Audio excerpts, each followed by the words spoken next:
Hello, Dr. Gilmet here, and I want to show you how to do a problem where you have the sum of means.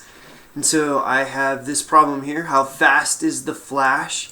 So the flash runs from Central City Police Department to Star Labs to meet up with his team. So that's a pretty common occurrence in those flash episodes. His times have an unknown distribution, but they have a mean of 1.44 minutes because he's the flash, and a standard deviation of 0.12 minutes, okay? So a sample is taken with a size of 46, so they took 46 samples out of the population, randomly drawn, and they want to know, and the sum is taken, all right? So they're going to add it up. This is in bold because that's kind of a big deal, and I think this is what's throwing most of you off. What is the probability that the sum is between 66.43 and 66.76 minutes, right? So again, sum. So the first thing we need to do is you need to find all the important information for finding the sums. And basically the three things you need are the mean, which is 1.44, the population standard deviation, which is 0.12 minutes. And I know it's the population because his times right here, this is basically all of his times. Alright, so if you're talking about all of his times, then that's the population standard deviation. And then the sample size is 46, and of course we get that from right here. So second, now you need to do a few calculations, and this is due to the fact that we actually have a sampling distribution, and we're dealing with sums. That should say sums.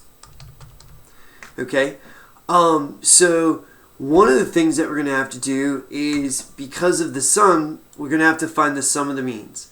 And the sum of the means is actually really straightforward. It's n times mu. So basically you're just going to do 46 times 1.44, and that is going to give you 66.24. So I'm going to switch over real quick to my Excel spreadsheet, and you can see I have the information in one put down. And so for my sum of means, I'm basically just multiplying the mean times the sample size, and that's how I got the 66.24. Now we're going to go back. The sampling standard deviation, our SD of x bar, right, our sampling distribution of our sample means, is going to be equal to sigma over the square root of n. Okay, here, let me make this just a little bit bigger, right? So sigma over the square root of n. So 0.12 over the square root of 46. So we're going to have 0.018. Just remember, with sampling distributions, the variability decreases, right? We have less variability because the high scores get pulled toward the mean and the low scores get pulled toward the mean. So this is why we're doing this, right?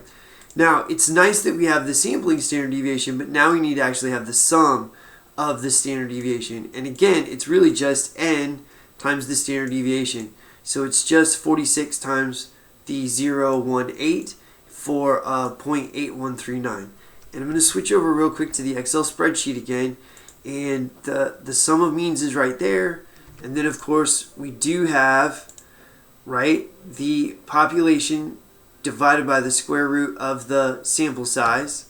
And then, of course, for this one, we just have the the sample standard deviation multiplied by the sample size. Okay, so I'm just doing all of this in Excel with some little formulas, and that's how I get each of these numbers, right? So it's always a good idea to know what the sampling distribution looks like. So the sampling distribution for the sums actually looks like this.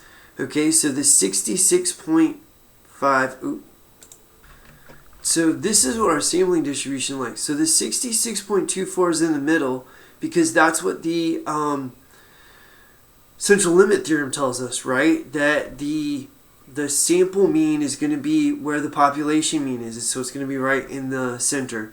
And of course, the standard deviation of 0.839 gives us 67.05 over here at one standard deviation away and 65.43 over here at one standard deviation away. So you can see what the distribution looks like. Now this line right here is at our lower limit, the 66.43.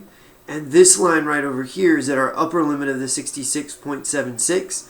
And so this shaded area in the middle is the area that we're trying to figure out, right? So this is what our sampling distribution looks like. And this will help you to understand the type of value you're supposed to get. That's pretty narrow. You should be getting a number that is pretty small, between 0 and 1. Okay? Now we can do our calculations with Excel, right? So what we need to do is calculate the p-value, or the probability, for the upper value of the 66.76. And I did that in Excel by using the normal distribution function, and then I put in the upper value, I put in the mean, I put in the standard deviation, and you always get true. And that gave me my p-value of the 0.7386. And again, in Excel, that's this upper p-value right here. So there's the normal distribution, right? There is my 66.76. B5 is my mean. B7 is my sum of the standard deviation. And then true always, okay? And it's going to be the same thing for the lower, except that I'm going to be using the lower limit and then the mean and the standard deviation and always true. Okay, so that's what that's going to look like. Oops, let me go all the way over here. So again, I use the norm distribution, the lower value of 66.43, the mean of 66.24, the standard deviation of the 0.8139, and I always put in true, and that gives me a probability of 0.5923. Now, these are both all the way to the right. This is all the way to the right. This is all the way to the right. So to find the middle, like these numbers are too big, we have to subtract the lower from the upper. So to find out what this red area is here in the middle, I have to subtract the upper from the lower. I have to subtract that probability I got for the upper from the lower to get the 0.1463, which is the correct answer, right?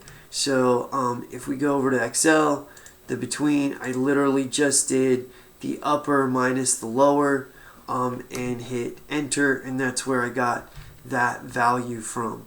So therefore the answer is, in words, the answer is the flash running from CCPD, Central City Police Department, to Star Labs between the sums of 66.43 minutes and 66.7 minutes has a probability of about 0.1463, or about 15% of the time.